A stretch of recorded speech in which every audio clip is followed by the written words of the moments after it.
Hello and welcome to this Q&A for Dan Sallitt's 14. I want to thank everyone so much for joining us tonight. My name is Jesse Trussell and I'm a film programmer at BAM. And we are thrilled tonight to be joined by writer-director Dan Sallitt and the film's leads, Tallie, Medel, and Norma Kuhling. A big thank you to Grasshopper Film, with whom we partnered both on this digital run of 14, as well as this incredible event tonight. So we'll start opening this up for conversations to questions from the audience soon. So feel free to start leaving those in the YouTube chat now, and we'll get to as many of those as we can towards the end. But to start things off, would everyone like to introduce themselves? Dan, start with you. I'm Dan Sallitt. I'm Norma Kuhling. And I'm Tallie, Medel. So Dan, I'd love to start with you. I'd love to talk a little bit about your writing process. Sort of what does that look like for you? Do you begin with characters? Do you begin with a situation? Sort of how did this film, but also just your general writing process, how does that It really varies a lot. This time I started with actors, with Tallie and another actor, and I wanted to work with them. And I took elements of them or things I had said to them, and that led me to a story. And then I had a work situation that required that I not shoot it all at once. So that fed into the selection of story, and I took some other stuff from life. When I write, if I have an idea that's done, that is ready to go, I always accumulate notes. I think of things that would be interesting, dialogue, scenes, whatever. And then I line them up, and then I look at where there are gaps, and I hope it inspires some other things. And then I go a stage at a time. I think that's a sign of anxiety. Actually, I think that's like me trying to pretend that I'm finished already, that all I have to do is elaborate it a tiny bit more, and I don't have to invent anything. I'd love to talk a little bit more. You mentioned the sort of the shooting, sort of style of the film. You shot in sort of slow chunks or small chunks over the course of an extended period of time. Was that something? When did that sort of concept come to you, as you were saying, in this kind of putting together this project? It was completely a practical thing. I was working a day job that I did not want to give up. I'm still working. And I didn't think that I could get enough time off to shoot an entire feature in the manner to which I'd become accustomed. So that was really before it was a pre-creative decision. It was kind of a parameter, but it was cool. When you make low budget films, you tend to have two characters in one location as much as possible.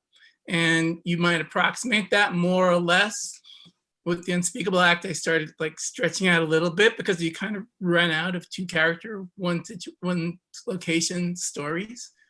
And so it was really nice to do something different, to open it up to something that didn't have to be quite so budgetarily constrained.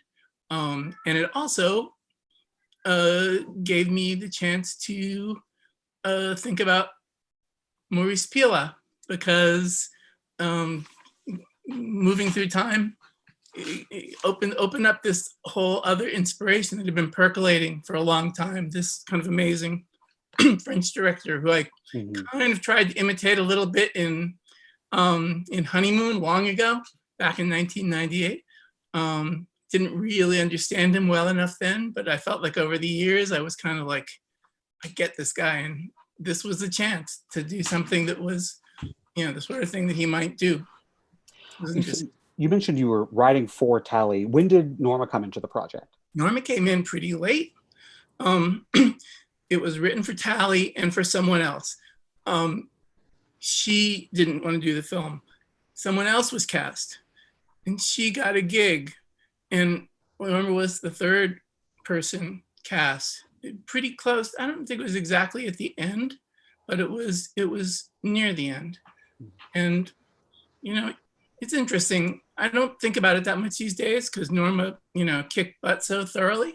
But each film is each one of those is like a mental film that you have, and only one of them gets made. And the other ones exist in some alternate sphere, like so many films that don't get made. Tallie, Norma, I'd love to come to you now. I wonder if you could each share a little bit when the project first came to you, I guess, Tallie, early on in that sort of development project, then Norma for you later. What were your first reactions to this script, seeing these parts, and how did you sort of decide you wanted to be a part of this? I was really surprised that Dan saw me as a Maura versus as a Joe because I don't feel capable in the way that Maura is forced to always be capable. I tend to be pretty high maintenance, I think, as a friend and as a daughter. Like I feel like I always need people to help me with, getting the file in, filing the thing, finding the online form. I mean, that's definitely fallen away more and more the older I've gotten, but that Maura is so capable, which is somebody who I want to be, but I just don't find that something that comes naturally to me. It's been nice to hear other people don't see me that way, but it's how I feel. So I was really surprised that that's the role that he was writing for me. He knows that I work with kids. I have no opinions about how capable Tallie really might be in all the corners of her life that I don't see, but it's interesting. I would never cast her as like anybody who was having trouble with reality. I will always cast her as somebody who's like good at what she's doing and in command of her situation. And that's really interesting. I don't even know if I'm like saying anything that has to do with my feelings, but there's an image that I have of you and something that will feed into whatever I do with you. And it's a more of a Maura image than a Joe image for sure. And Norma, what was your reaction to Joe when you were first reading this script? Well, I read this script for the first time when I was living in London, and it was sent to me through my management company, and I completely fell in love with the script immediately. I had no relationship with, I've never met Dan before. I wasn't really involved in like the New York indie crowd in the way that Tallie was. This was pretty much my first project, honestly. And I felt so honored to be cast in something as cool as this. But I really responded to the story about female friendship. I hadn't read many scripts that I felt, many scripts that did that at all, but especially not ones that did it so well. I have many long-term female friendships of my own, and I think that we can all relate to being the Maura or the Joe at certain points in time. For me, approaching Joe, I didn't have the personal connection to the character that, Tallie and Dan had with Maura. So I was coming at it kind of fresh, just from like an actor's perspective, I guess, but also from a personal standpoint. Yeah. I mean, I think like as a teenager, definitely I empathized and like understood the Joe side of things, and understanding her was tricky. It was a lot of work, a lot of technical work that went into it for me. Making sure that I didn't judge her. I really wanted to make sure that this came across as a mutually positive female friendship that gets crunchy just because friendships get crunchy over time, rather than like, she's crazy. Like I needed to make sure I didn't see her that way. And I think it was important also for the dynamic to make sense. That dynamic, I mean, it is the entire film. It relies on the two of you having this completely believable, decades-long friendship. Could you talk a little about building up that rapport between the two of you? Were there rehearsals, sort of, that kind of process of building that relationship with you both? We just really liked each other right away. We have a really similar, I think, energy, and in some ways, I mean, maybe not. I don't know how to explain it, but it was just very easy. I think we both love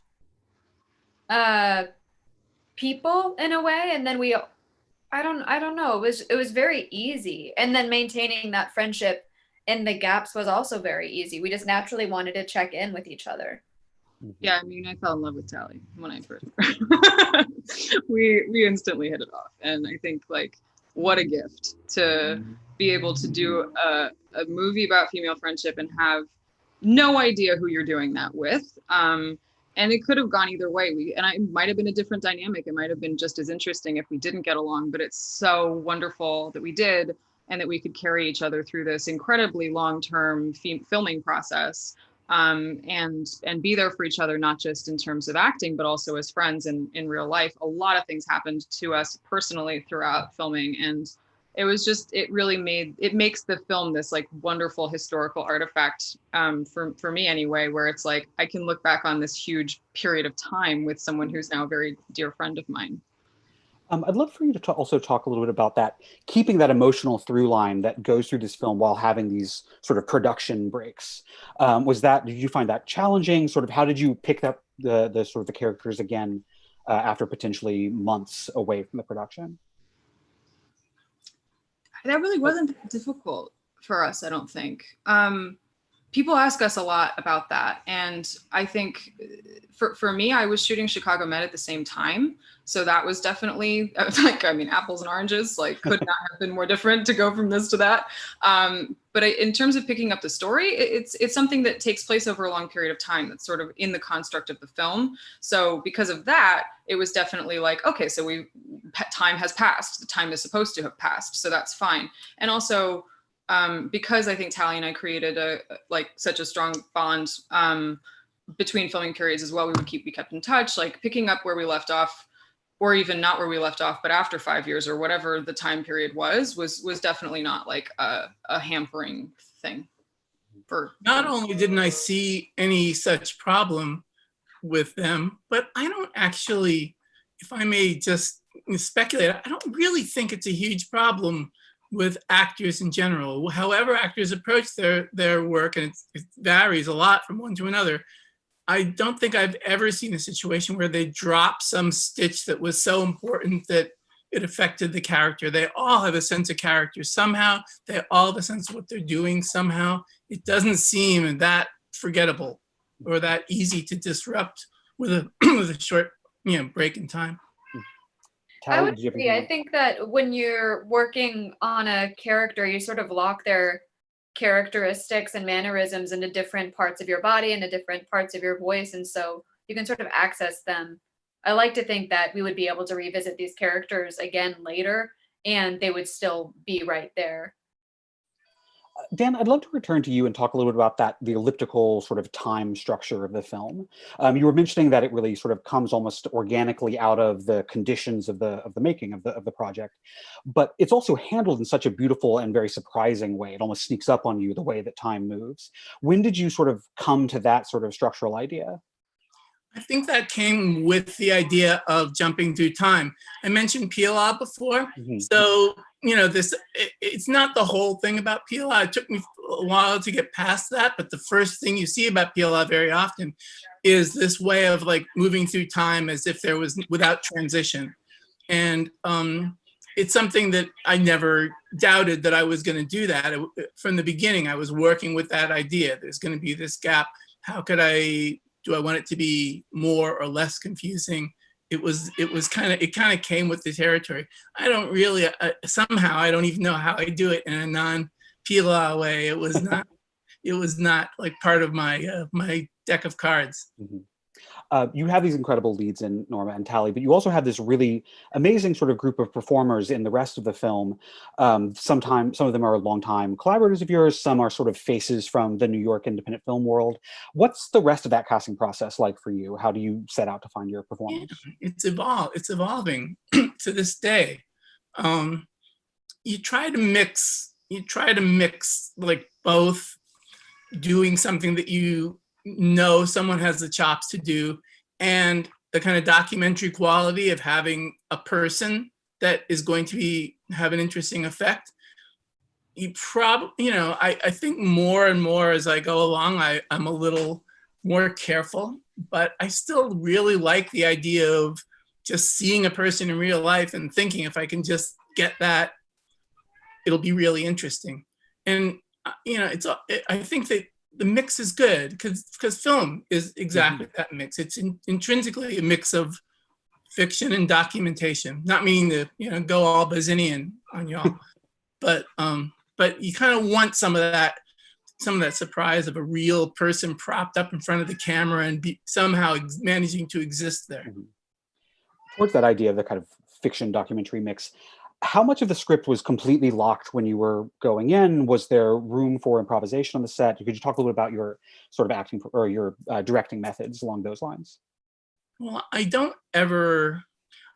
not like an improviser. That would be like too anxious a thing for me. But here we did have a special circumstance. We had a 5-year-old actress, and and Tallie, who was the point person on this one, needed to be more than just, you know, an actor in those scenes. She had to be the stage manager and the assistant director, really. She was like kind of like directing the film from within the frame. I really like what she did. She had to improvise to keep the little girl interested sometimes, but she always tried to stay close to her conception of it. So I could see when she was improvising, I could see her thinking about the scene. I could see the things that had occurred to her as she had read it and thought about it over the years. It was very cool. There wasn't a thing she did that I wanted to change. I never had to say to her, no, don't say that. You know, that's X or Y. She was always flawless with it. Tallie, I wonder if you could just sort of like respond to that a little bit as well. They always say don't work with kids or animals, and you've got this such beautiful performance with this little girl, and just what that experience was like for you. I loved it so much. The first day that we were filming, was the final shot of the film is the shot that the credits roll over of me and my daughter walking across the parking lots. And when we started rolling, Lorelai's holding my hand and the camera's a really long ways away. So she knew that where the camera crew was, and that our job was to walk. And she said, where are all the people who are watching the movie? Because she's 5. So for her, perception and action are happening in confluence. And I was like, oh no, this is really hard. I feel like we shouldn't have told her we were making a movie. I think in retrospect, there's a lot of things I would have liked to have done differently. It was really hot and she was eating a lot of sugar because it was summer and she was in New York and we were trying to bribe her. So I was really tortured watching her be tortured while we were making the movie. But I mean, she's incredible. She's so charismatic. She's so beautiful. I really love this scene where I'm trying to get her to go to sleep because at the end of it, she says, that was a good story. And it kills me because it had taken so many takes. That was like take 10 or something. She would roll her eyes because she was sick of it. She was like, why are you, she would say like, why are you telling me this again? It was basically, we did take 1, take 2, and she was tired of it. And she said, yeah. I don't do this anymore. Because it's logic. Like nothing that she did was bad behavior. None of it was illogical. She was just like, what are you guys doing? So we were fighting. Her mom is our hair makeup person, Kelly Miller. I hope she's out there, Kelly. Hi. And so having Lorelai's mom on the set was as important as having a hair and makeup person. She was able to like be forceful in a way that we would have been very hesitant to do. But the fun thing, the interesting thing is that after a while, Lorelai decided she would never get off the set with us lunatics unless she like acted. And then she would act and she would do things that she was thinking would be good for the character. It wasn't like a power thing where she was like, okay, if you're going to keep me here, I'm going to like clam up on you. She just thought, oh, well, you know, I might as well humor these maniacs. And she would do these really good things. As a reminder, we'll come out to the audience fairly soon for questions, so feel free to keep leaving those in the chats now. Dan, I'd love to talk about just sort of the general sort of tenor of how you run a set. Are you doing a lot of takes for something that seems so specific and delicate like this? You know, how are you trying to keep that spontaneity in the final product? I tend to do a lot of takes. You know, Tallie and Norma can probably like do the comparison better than I can, but I have the camera stuff planned pretty well. I usually stick pretty close to it. I have things that I like I'm looking for out of the actors. Sometimes I'm not fast enough to like adapt when they give me something good that I wasn't planning on. But doing a lot of takes kind of saves me from that lack of spontaneity, because when I'm sitting down watching the stuff, I can afford to relax, and then I could see, and often I do see, that the something that they did that I thought might not be quite in harmony was better. So it's nice for me to have a lot of material so that I can have the leisure of actually selecting the take in my contemplative time rather than in my stressed out time. Norma and Tallie, I'd love for you to talk a little bit about just working with Dan as a filmmaker, as a director, and your kind of experience on the set. I had already worked with Dan on The Unspeakable Act, so I knew that he was going to want less than other directors because he values naturalism very much. So I knew I would have to strip down a lot of what I was doing. And it was actually like such an not an upgrade, but like the crew was bigger. And so both of us were getting used to working on a film like his with more people. And that was really interesting. And I don't know, it's great. Dan's my buddy. I think I just want to do it again and hopefully do it better next time. Yeah, I love it. Dan's great. Dan's one of the best American filmmakers we have. He's amazing. It's been really incredible to watch him get his due with this movie, to watch him get to travel around internationally and get the recognition that he deserves is really exciting. Absolutely. Norma, could you share some maybe set memories or of things you loved about working with Dan?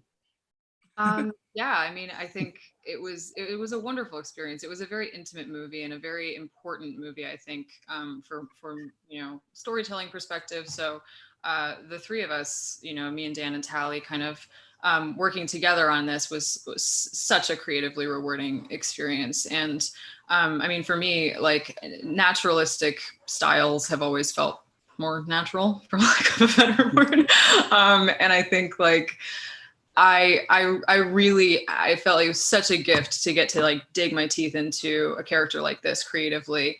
And Dan was so supportive of that. And so, I mean, he wrote the script. So that was a huge gift to be able to work with, to have the director also be, the writer. I'd never done that before. I mean, I'd never done any of this before, but, that was like an amazing thing to get to go, okay, so what were you thinking for this particular moment? You're the one who wrote this, like, what, that was a real gift. And, in terms of the takes too, I thought it was always interesting because, like, sometimes we would have a lot of takes of something and you could tell that it was like, let's try it this way, let's try it this way. And he had a real method for that because he's very meticulous and he, storyboards everything and it's very well thought out.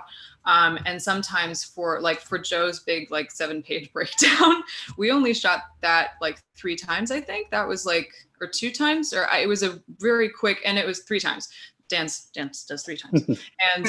And it was, I think, like, it was one shot the whole time for that whole scene. And so there was always a real method to everything that we did. And it was wonderful to get to trust a filmmaker like Dan to bring that to sort of go, oh, this is different today. Okay, great. Like, I trust you, so.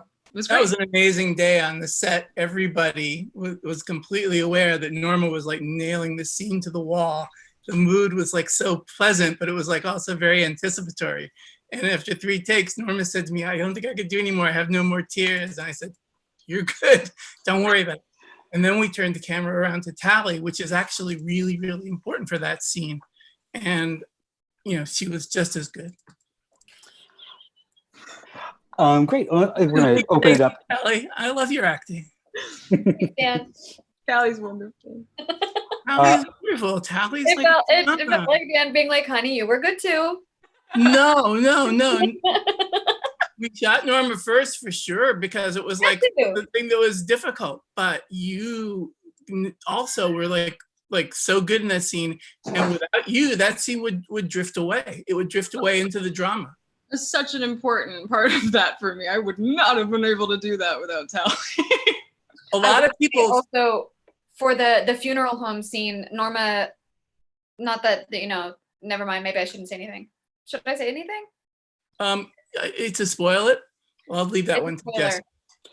I think probably a fair number of people have watched the movie if they're watching the Q&A, although if you haven't watched the movie, rush out, watch the movie immediately. It's pretty amazing. Put beans in your ears now because Tallie's going to talk about the end. Oh yeah, pick up one of each bean, put it in your ear. That Norma stayed in the room with me a very generously and provided the prop piece that I needed to do my big emotion. She was very, very, very nice of her. She stuck around. She didn't need to. I wasn't gonna leave you to like do this. It's a really nice thing to do because acting requires a lot of time and energy. Being there for when the camera turns around after you've already been there doing your work for a long time. If you don't have to be there for your scene partner, a lot of people tap out, and it's just part of the industry, and it's what we're used to. I've never understood that as a thing. I think maybe because I trained in theater, but I feel like we're in this together. We gotta I stick around. But like, it gets hard. I get why people feel like they need to go take a rest, but I totally. Yeah. But I love Tallie, and I was not going to abandon her in her moment. You know, if I may say one more thing about that, I'm kind of putting my critic hat on here for a second, but there's a conventional way to do a big climactic scene like Joe's breakdown. And the conventional way is to have everybody in the movie kind of simulate the emotion you want the audience to have as a kind of an aid to the fiction. So it's the way that you did that scene, which is to have some detachment and to try to strike this balance between sympathy and being burned out. That's kind of, it's unorthodox, because the orthodox way to go about that is for you to be a little teary also, and for you to help everybody get a good catharsis out of it. So never allow anyone to say that you're unimportant in that scene. Oh, no, not at all. I was just trying to be funny. And so I think we go out to some audience questions now. This first one is from Joanne. How did Tallie and Norma's interpretation of their characters affect the portrayal of Joe and Maura? Perhaps maybe was there some distance between your reading and what was on the page, and maybe how those developed? That's for me? For Norma and actually all three of you, but maybe first for Norma and Tallie. I don't know. I only know what I thought of her for. And Dan was, again, because he was the writer, it was really, really helpful to have his input from that perspective as well as a director. But I was just sort of trying to get out of my own way and let her kind of take over. And I have no idea. I mean, I still can't, when people sort of like say, well, what do you think of Joe? I'm like, I don't know. I didn't think about it. That was sort of the point for me. When we did that big breakdown scene, Norma said at one point between takes, she said, my hand hurts. Did I hit my hand on something? I said, yeah, you took your hand, you slammed it against the. She didn't remember while she was acting the scene that she had done something injurious to herself. Yeah, I got a big ass bruise, and I did not know. But Dan, perhaps was there different like sort of colors in their performances that you didn't necessarily see on the page when you were writing? Yeah. On the one hand, I really don't like to throw my film completely to the fates, and I tried to cast very strongly so that it would come out something like what I had in mind. And so the only way, if I were going to answer that question when I was done shooting or done editing, I would say, no, that's not the way I thought about it. I did everything I possibly could to cast and direct so that it stayed within my concept of it. But afterwards, when people see it, it's always interesting to find out what the actors bring and what's different about your film as a result, or what seems different to people. And this one does seem different. I think that Unspeakable Acts seemed different, and then this one seemed different in another way. And I'm always surprised. People are talking a lot about improvisation, not being sure whether it's improvised or not. Well, no one ever said that about any of my films before. As a matter of fact, it was the other way around. It was people would talk about the abstraction of the dialogue or the way it was kind of purposely artificial, and I didn't relate to that either. But it's switched. I think that the vibe between them, and especially the addition of Norma to that vibe, because Norma has a way, of making sure that the line comes out sounding unrehearsed. I wrote some stuff that I would think was a little bit not right, not maybe unnatural, and I would say, do you want me to change it? Actors usually will go along with you when you say that, actually. I don't believe that Norma once in the entire movie said, yeah, will you please change that for me? It seemed like she I wanted love the script so much. you wanted to get a piece of those lines. And if I thought it was going to come out unnatural and I was trying to do them a favor by letting them change it, but I think that that's a challenge for her. Our next question is from VM Straka. Dan, is there anything you learned or surprised you during the production? That's a good question. I learned how horrible it is to try to stretch a shootout over a long period of time without the resources to, back it up or assure it. But I think I kind of knew that. It just was borne in upon me more forcefully as time went on. I wish I was that kind of person who was like so receptive to reality that I was always learning lessons, but I have a little anxiety about filmmaking and about life. As a result, I tend to bring out my obsessive compulsive side and plan everything and be a little bit meticulous about it. And it's a sad thing to say about yourself, but as a result, I may not learn as much from experiences that other people would learn a lot from. Certainly, I've been storyboarding very much the same way ever since 1985. Towards that planning idea, I was wondering, so in your pre-production for the film, did you sort of pre-produce and have ideas for sets, locations, for everything along the long shoot, or did you kind of go back in and reinvent as you were going on? Could you talk a little bit about that, the planning element of it? It was absolutely necessary that pre-production be done in pieces. A film like this is way out of range for a little indie film, self-financed film. If I had to lock down every location, every little thing, every actor, everything, it would be impossible in the manner to which I have become accustomed. I think it would be impossible without more of a decent industry-sized operation. So you broke it up into pieces, you found the locations, you found the actors, you found everything that you needed for that location. We go shopping for clothes for each thing one at a time, everything. And then when that was done, you'd move on and start thinking about what you do next time. And that was still a lot. That was like about as much as one of my usual movies would be, because this concept required a lot of location changes, a lot of wardrobe changes.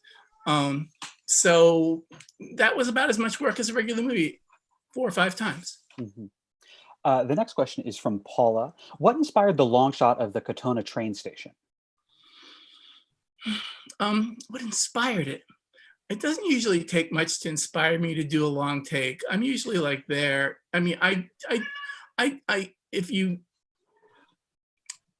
never thought of doing anything else somehow. I think that the background of it was that Joe almost died, and that I knew Joe was going to die. Sorry, everybody. And that I'd never killed a character. I kind of feel as if one should take killing a character seriously.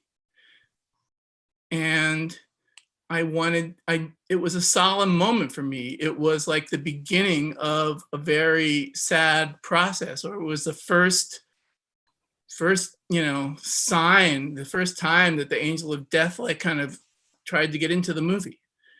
And so I felt as if that moment being marked was appropriate in that regard.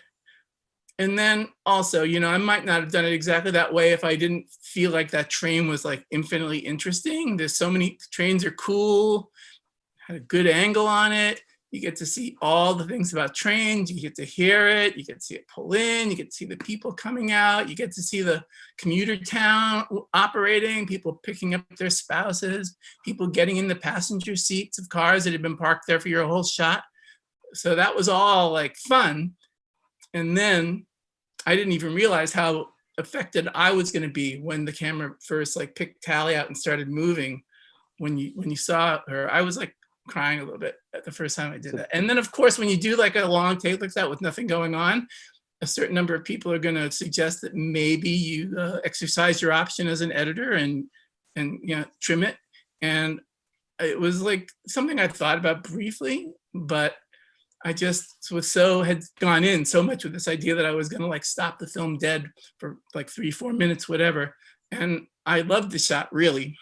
And I finally decided that it was better to damage the film's commercial appeal, whatever that might be, than it would be to live the rest of my life regretting that I had cut that shot. Well, it's absolutely one of the artistic high points of the film, so I commend you for having keeping that in. I wonder if we could expand out from there a little bit into, you'd mentioned storyboarding. What's your relationship with your director of photography like? How is that, how do you choose setups and kind of what's that process like for you? I find that I do rely a little bit more on the DP when it comes to lighting.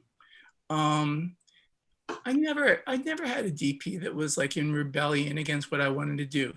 The DP I worked with for a long time, Duray Munjim from Canada, always was happy to let me. He started out as an assistant camera on my first movie, and he knew how I worked before he even was a DP, and he used to let me set the frame up myself. I would like actually pick the sticks up and like make the frame.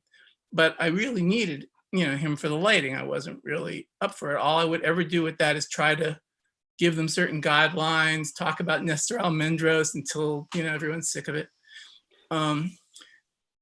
But Chris, I never actually set the camera up for. It wasn't something that we had ever discussed, and it was fine. But I think that he and the gaffer, Jason, I had a lot of gaffers, but Jason was kind of the main gaffer, they were appreciative of the storyboard, of the guidance. And I think Duray also was appreciative always of having that work. I haven't yet met a DP who minded that degree of planning. I think they tend to be more upset if someone comes in with no planning and leaves all these potential messes that the DP has to clean up. So it's a long time since anyone's complained about the storyboard, and really I don't think that the camera people tend to be the ones to complain. I think they tend to be the ones to appreciate that they're not coming into a disorganized situation. The next question from Ryan. This is for Dan. Could you talk specifically about casting C. Mason Wells as one of the important characters in the film? Yeah, C. Mason Wells, who I first saw in LOL by Joe Swanberg many a year ago. Well, I know Chris very well as a fellow film buff. We've been in many a theater together. I think that for some reason, I always find it a little easier to cast the female roles in my movies the way that I like, because I tend to kind of like a certain lack of indicating, a certain lack of signaling to the audience what's going on with the performance, which is hard for some people. For some reason, I find it really hard when I'm casting young men to find the kind of performance that keeps something to themselves, that is not trying to send shortcut signals to the audience to let them know what the scene is about or what the character is about at that moment. And so I have often, not always, but often in my life, looked for an intelligent amateur instead of a professional in those young male roles. Don't ask me why. I'm not trying to make any statement. It's just a kind of an observation. Something very similar happened with The Unspeakable Act. Opposite Tallie, I cast a film friend of mine, Sky Hirschkron. These people who are film buffs, who have seen a lot of movies, who've seen the kind of movies that I like, don't have any trouble with the kind of performances I'm looking for. They don't have any trouble keeping it within a certain range of mystery and keeping things to yourselves. Chris has made a few movies, of course, but he's not a professional actor. I think he's only done maybe 3 or 4. I'm not really sure. But what comes into play there is their intelligence. Chris is a smart guy. So is Sky. I would see them making little adjustments. It wasn't the same, actually, as directing most professional actors who already have an idea what's going on. There's issues of staleness set in more easily, I think, with someone who's acting from within a part, whereas a lot of people who are amateurs don't really act from within so much. They're actually adjusting little external indicators, and an intelligent person who's like adjusting the external indicators is going to get closer and closer to what you want as you go along. And people like Sky and Chris are like, they were like on the 10th take, on the 20th take, they're still like getting closer. It's really interesting. I don't tend to want to do that with someone who acts for a living, or who I think is like working from inside the character. Staleness becomes an issue when you're taking a more participatory approach. I hope the actors don't think I'm like talking nonsense here. Maybe they should get a chance to. I wanted to go to Tallie and Norma, just to talk a little bit about the idea of as more sort of seasoned performers working with either less seasoned or non-professional actors, and what that experience was like for you on set. I think sometimes it's challenging, but I also have to trust Dan, and I was also lucky enough to already be friendly with a lot of the other actors who were being brought in. Evan Davis, who is in a couple of scenes with me, who plays that first date, he's already my bud, and we also are friends because of comedy. So I think just having this sort of comfort zone of that language already is an easy click. And then Chris I didn't know as well, but is the best. Can't get enough of that guy.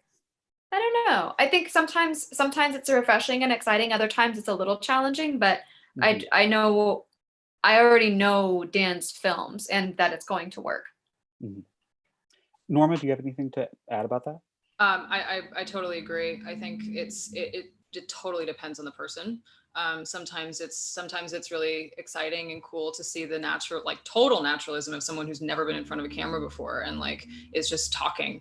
And sometimes it can be a little bit difficult. But it's always a person to person thing. And I think, like Tallie said, I always trusted that Dan, knew what he was doing, and we were all just having fun on set. So. Yeah. We have time for 1 or 2 more questions, so if you have any last ones, just drop those in the chat now. Dan, question from Blackshaw 15. Question for Norma, so this question for Norma. Did you connect with your character, and if so, how did that help you become Joe? Did I connect with my character? Yes. Yeah, you talked a little about that, sort of like not having a judgment for her, but was there an element of her that helped you find your way in? Yeah. I would say it's kind of hard to talk about because it's a little personal, but I definitely think that there's a younger version of me that could have become Joe if I didn't get the right help at the right time. So I definitely drew on that. And I think that the connection of the friendship, my best friend I met when I was 4, and she's still my best friend. So the long-term female friendship story was something that I felt so strongly about. And that really influenced a lot of just the whole film for me. But making sure that I personally I connected to her in that way. But I think more than that, as an actor, I was just so fascinated by her as a person, and so I'm always really interested in specifically people who are not likable or difficult to understand, or there's something about them that's just that they don't understand, that there's something that is so alien inside them that is really difficult to live with, and it makes everything else so difficult to live with. I think it's really important to tell stories about those kinds of people, because if you can empathize with someone like that who's not real, who's on a camera, or who's in a film that you're watching, then maybe if you see someone in real life who is like that, you might recognize a cry for help. So I do think that that's something that I really care a lot about. It's partly what drew me to Joe as a person, is just Well, that was a little loud situation outside. It's just the desire to do justice to someone who was very alone, and wanting to make sure that was something that I cared a lot about deeply, personally. The next question is from Davi, and this is for Dan. You talked about Maurice Pialat. Are there other filmmakers that influenced you on this film specifically? It reminded Davi at times of Eric Romer. Or are there other filmmakers you were thinking about when you were sort of putting all this together? Yeah, you can't stop yourself from doing that. Romer is like a baseline for me. I certainly would say that he's the biggest influence on my style. He's just the person when I started seeing his films, and that was when I was 18. And even then, it was like, that's not the best director in the world, but the one I would make films like. And I was, when I made my first movie in my first film class in college, I remember some of the fellow students calling me Eric Romer because they couldn't remember my name, and they could see that I was already on that tip. I think that Pialat is somebody who's been sneaking into the background of my life, and that Romer is somebody who's always kind of been the biggest influence and always been the person that I would look to as a model, and as somebody whose philosophy I think was closest to mine. Other than that, there's just all these shots where it's like, oh, cool, I'm gonna do this movie. There's a shot where I did Rio Bravo with Tallie playing John Wayne. I don't know if I told them that at the time. Would pay to see your remake of Rio Bravo with Tallie, though. It's the shot where right before the final meeting with Joe, where Joe's coming from across the street and you walk into the frame from the foreground, from the bottom of the frame. So it's the last shot that you see in the trailer. That there's a shot in Rio Bravo very much like that, after which John Wayne says, Burdett, Nathan Burdett. If you ever see Rio Bravo, you can look for that. There's another scene with Tallie and Dylan McCormick, one of my favorite actors, and there must be 1.5 foot difference in height between them, and it just naturally occurred to me that I should cross-cut that scene the way that Douglas Sirk cross-cut Rock Hudson and Jane Wyman in Magnificent Obsession. He already did all the work for me. There wasn't any other way to do it. So things like that pop into your head, but it's not like I was trying to channel Sirk or anything. It was just these things occurred to me as fun things or as practical things. Well, unfortunately, we're all out of time for tonight. I want to thank you all so much for coming. If you want to say goodbye to everybody. Thank you so much for watching. That's so nice. Yeah. Thank you so much for watching the film and all the love it's gotten so far. It's been so exciting. Bye, everybody. Thank you. Yes, you The guys. film, Thank you the so film much. is going to be screening continuing at BAM and screening at theaters around the country as a part of its virtual theatrical release. So definitely continue to spread the word about this incredible film. People can see it, support indie theaters, support an incredible independent film, this incredible artist, Dan Sallitt. So again, thank you all so much for watching tonight, and have a great night.